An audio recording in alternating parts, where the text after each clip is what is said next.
వచ్చానని చెప్పు. ఇక్కడే వెయిట్ చేస్తుంటా. ఏ గ్లామర్ బాయ్, ఎక్కడ బయలుదేరావు? టీ కొట్టతను నా ఫ్రెండ్, అతను చూడడం కోసం వచ్చాను. ఇలా చూడు, నువ్వు అంజలితో తిరగడం నాకు అస్సలు నచ్చలేదు. సంచులు మోసుకుంటూ ఇంటి వరకు వెళ్తున్నావు. ఇదంతా చాలా ఓవర్గా ఉంది. తను నా లవరు. అది కాదండి, నేను ఆ అమ్మాయితో మాట్లాడితే తను మీకు దక్కదనే భయం ఏమైనా ఉందా? భయమా? నాకెందుకు భయం? అయితే మాట్లాడతా సార్. మాట్లాడు. Thank you. ఏమిటి వీడు అంజలితో మాట్లాడటానికి నా దగ్గర పర్మిషన్ తీసుకున్నాను?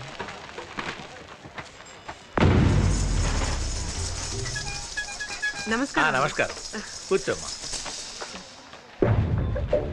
తాకట్టు పెట్టాలి.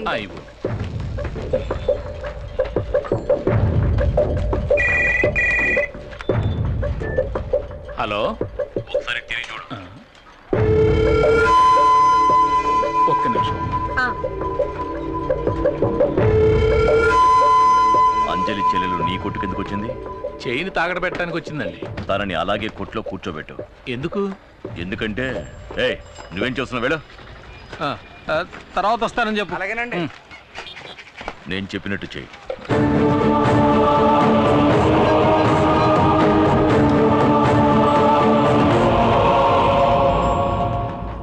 మన సరుకు ప్రసాదియ్య, ఈడు ఇలా వచ్చేస్తున్నాడేంటి? మనం చేసిన పాపానికి ఈ చేతికి దొరికామంటే మన బతుకు కథ శంకరగిరి మాన్యాలే.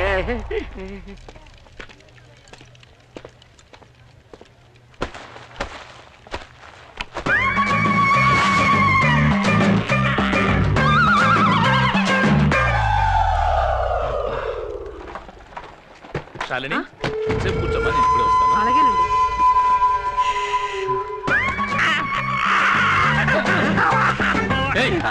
ఏం చేస్తున్నావు ఇక్కడ? నీకు భయపడే నేను తాగుకున్నాను. నేను అమాయకుని బాబు. అమాయకుడు? పాపాత్ముడివి. నన్ను తాగించి పడుకోబెట్టేసావు కదరా. వంగు.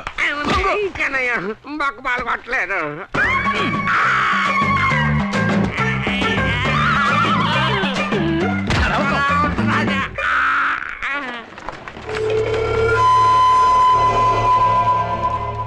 అబ్బో, ఆ తిరువూరు నాయుడు ఏదైనా చెప్తే తప్పకుండా చెయ్యాల. నిన్ను తాగించి పడుకోబెట్టమన్నారు, పడుకోబెట్టి. వివరంగా చెప్పు. అంజలమ్మకి నాకు ఎలాంటి గొడవ లేదు. ఆ తిరువూరు నాయుడు మడిచిని కాదు నేను, జమీందార్ గారికి నమ్మకమైన మనిషిని. ఈశ్వర ప్రసాద్ గారు జైలుకి వెళ్ళాక నా రైట్ హ్యాండ్ లెఫ్ట్ హ్యాండ్ ఇరిచేస్తామని వాళ్ళు బెదిరించారు. ఊళ్ళో వాళ్ళకి ఏ అన్యాయం చేయమన్నా నేను చెయ్యాలా? చూస్తారా? నేను ఊగుంటాను, బాగా చూడండి.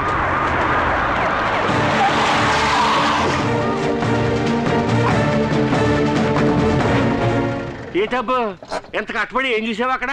ఒక అమ్మాయి స్నానం చేస్తున్నా. అయ్యో, స్నానం చేస్తానన్నాడే. ఇక్కడ చాలా మంది మడుతున్నారు. అయ్యా బాబో, అమ్మో చచ్చిపోయారు బాబు. ఈ అమ్మాయి ఇచ్చింది కవరింగ్ చేయండి సార్. ఏంటి కవరింగా? నేను ఇచ్చిన చైన్ తీసుకురండి. అది ఇంకో షాప్ నుంచి గీటు పెట్టి చూద్దాం. అప్పుడు తెలుస్తుంది నేను ఇచ్చింది గోల్డ్ చైనా లేక కవరింగ్ చైనా అని. మీరు వెళ్ళి చైన్ తీసుకురండి. అలాగే సార్. ఇదే సార్ ఆ చైన్. సార్ లేదు సార్, నేను ఇచ్చిన చైన్ ఇది కాదు. ఈయన మోసం చేస్తున్నాడు సార్.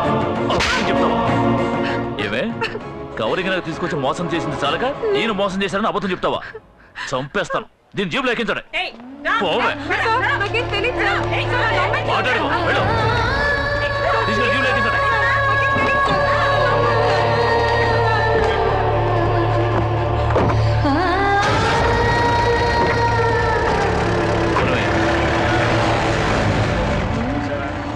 అక్కయ్య చూస్తే ఆ టైపు, చెల్లెలు చూస్తే ఈ టైపు. ఎట్లాంటి వాళ్ళని ఊళ్ళోంచి తరిమేయాలయ్యా. ఇదే నీ చెల్లెలు తాకట్టు పెట్టడానికి తీసుకువెళ్ళిన చైన్. నేను పోలీసులకు ఫోన్ చేసి ఒక్క మాట చెప్తే చాలు, నీ చెల్లెల్ని వదిలేస్తారు. లేదంటే కోర్టులోనూ స్టేషన్లోనూ చిత్రవద అనుభవిస్తుంది. నీకోసం నీ చెల్లెల్ని వదిలేయమంటాను, కానీ నువ్వు నా కోసం ఏం చేయాలో తెలుసా? ఒకే ఒక్క రాత్రి నువ్వు నాతో గడపాలి. నీ నిర్ణయం మీదే నీ చెల్లెల జీవితం ఆధారపడి ఉంది.